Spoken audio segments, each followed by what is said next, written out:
जीवन ही जो है भगवत कथा के लिए है। बोले कथा मात्रिक जीवन है, उसी के लिए जो है उनका जीवन है, उसी में उन लोगों ने अपने को समाहित किया हुआ है।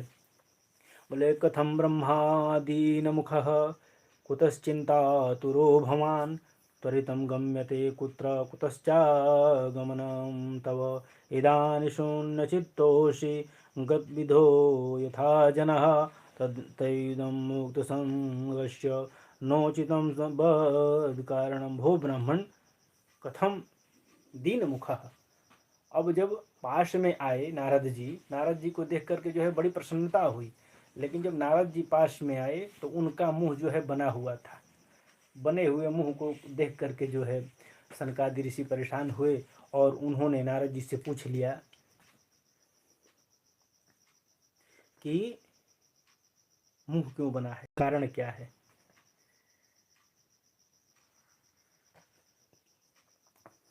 नारद जी का मुंह गिरा देख करके जो है परेशान थे। गत वित्तो यथा जनः।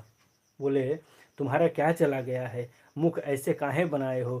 क्योंकि जो धन ही जो धन छीन लिया जाए तो संत महापुरुष जो है, संत महापुरुषों के पास धन होता है, भगवान के नाम का धन होता है।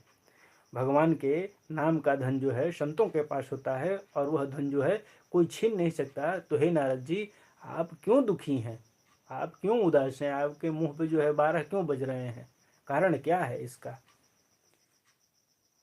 संतों का तो अपना संतों का जो अपना धन है उसे संसार का जो है कोई भी चुराने वाला नहीं है। और महात्माओं का धन क्या है, महात्माओं का धन क्या है, यदि जानना है तो वृंदावन पहुंच जाइए तो पता चल जाएगा संतों और महात्माओं का क्या धन होता है। प्रेमानंद बाबा जी बता रहे हैं, पूरी दुनिया देख रही है, लेकिन वहाँ जा करके देखने का आनंद ही कुछ और है। बोले हमारो धन राधा श्री राधा श्री राधा, हमारो धन राधा श्री राधा श्री राधा, परम धन राधा श्री राधा श्री राधा। हमारो धन राधा राधा राधा राधा राधा, हमारो धन राधा राधा राधा राधा राधा, परम धन राधा राधा राधा राधा राधा, हमारो धन राधा श्री राधा, परम धन राधा श्री राधा। तो संतों का धन जो है नाम कीर्तन होता है, प्रभु का भजन सुमरन होता है, उसको कोई चुरा नहीं पाता है। अब नारद जी जब सनकादियों के मुंह से ऐसी बात सुने तो कहे कि प्रभु क्या बताएं, बड़ी विडंबना है। मैं विचरण करते हुए मन को शांति खोज रहा था कि आखिर मन को शांति कहाँ मिले, तो शांति हमको कहीं मिल नहीं रही थी। मैं कहाँ कहाँ घूमा तो बोले पुष्करम च प्रयागम च काशीम गोदावरी तथा हर क्षेत्रे कुरुक्षेत्रे श्रीरंगम सेतु बंधनम एवमादिषु तीर्थेषु ब्रह्मांड इतस्ततः। बोले महाराज, नारद जी कहे कि चारों अग्रजों को प्रणाम करते हुए अपनी समस्या जो है उनके सामने रखी कि मैं इस संसार में सत्संग की इच्छा से घूम रहा था, भगवत रसिकों के बीच में बैठ गया और भगवत चर्चा करूंगा, ऐसा सुनूंगा। इस संसार में मैं सर्वत्र घुमा लेकिन हमको कहीं ऐसा नहीं मिला। भ्रमण करने के बाद कहा पुष्करम च प्रयागम च, पुष्कर तीर्थ में भी गए, प्रयाग में भी गए, काशी में भी गए, गोदावरी नदी के तट पे भी गए, हरित क्षेत्र में भी गए और कुरुक्षेत्र में भी है, श्रीरंग रंगनाथ का जहाँ मंदिर है वहाँ भी गए उस क्षेत्र में, लेकिन उनको जो है कहीं एक शांति नहीं मिला। उन्होंने क्या देखा, तो देखने का प्रमाण बता रहे हैं कि चलो इन लोगों के पास जब कहीं कुछ नहीं दिखा, भूमंडल में मेरे चित्त को कहीं शांति नहीं मिली, तो मैंने सोचा कि चलो अब संतों के पास चला जाए, तो संभवतया संतों के यहाँ शांति मिल जाएगी जाने से। तो मैंने क्या देखा कि पाखंड निरतः संतः।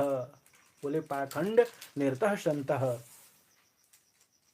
अब संत भी जो है उसका नाम संत भी जो है वो पाखंड पारायण होते चले जा रहे हैं। बोले पाखंड का अर्थ क्या है, पापस्य खंडः, पाप पाखंडः, अर्थात पाप का ही जो खंड हो वही पाखंड होता है। अब महाराज सोचिए परिभाषाएं कितनी बदल गई यह पूछने पर बंगला किसका है भैया, तो बोले त्यागी जी महाराज का है, नाम है त्यागी जी और बंगला है। यह बच्चे किसके हैं भैया, तो ब्रह्मचारी जी के हैं, नाम है ब्रह्मचारी जी, बच्चे भी हैं। इतना शोर हल्ला कहाँ सुनाई पड़ रहा है भाई, तो बोले मौनी बाबा के यहाँ सुनाई दे रहा है, मौनी बाबा है, शोर हल्ला हो रहा है। बड़ी विचित्र स्थिति बन गई। तपसी धनवंत दरिद्र भी कौतुकता तन जात कही। पहले संत महात्मा जो है विरक्त हुआ करते थे, लेकिन अभी की स्थिति क्या है महाराज,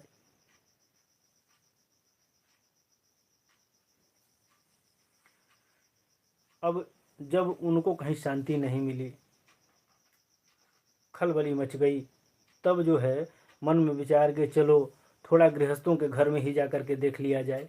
पर गृहस्थों के यहाँ गए तो वहाँ क्या देखा भाई, तरुणी प्रभुता गेहेश्चालको बुद्धिदायक कन्या विक्रयितो लोभात दंपितानाम च कलकनम। बोले महाराज मैंने गृहस्थों के यहाँ जा करके देखा कि माता पिता की सेवा कब तक है, तो बोले माता पिता के हाथ में जब तक से तिजोरी की चाबियाँ हैं, तिजोरी की चाबी जैसे हट गई माता पिता की भक्ति जो है खत्म हो गई, माता पिता की भक्ति शून्य हो गई।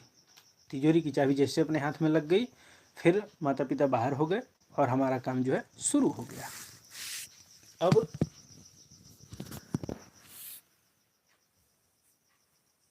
वार्ता को पिन पृक्षति गे है, तो माई बाबू की सेवा तो ये हो गई, मिल गया तिजोरी का चाबी, घर का मालिकाना हक मिल गया, तो फिर अपने मन से कोई कार्य करना है तो अपने से बड़ों का राय नहीं लेना है, तो राय कौन देगा भैया, राय शुमारी करने कौन आएगा, तो बोले साला साहब आते हैं और उन्हीं से जो है पूछ करके सारा काम किया जाए। तो ब्रजमंडल में एक कहावत चलती है, दीवार बिगाड़े यारो और घर बिगाड़े सारो।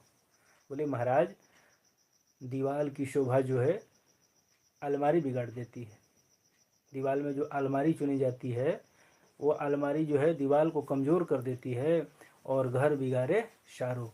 जिस दिन से अपने सार के वक्तव्य को लेकर के उसका बहनोई चलना शुरू कर दिया, उसका परिवार टूट जाएगा। और कलिकाल में नारद जी यही देख रहे हैं। अब समधि और संबंधी कौन है भाई, तो उस पर भी बताए कि बेटियों की शादी नहीं हो रही, सौदा हो रहा है। जो बहुत बढ़िया माल पैसा देगा, जो बहुत बढ़िया रकम देगा, वही समधि है।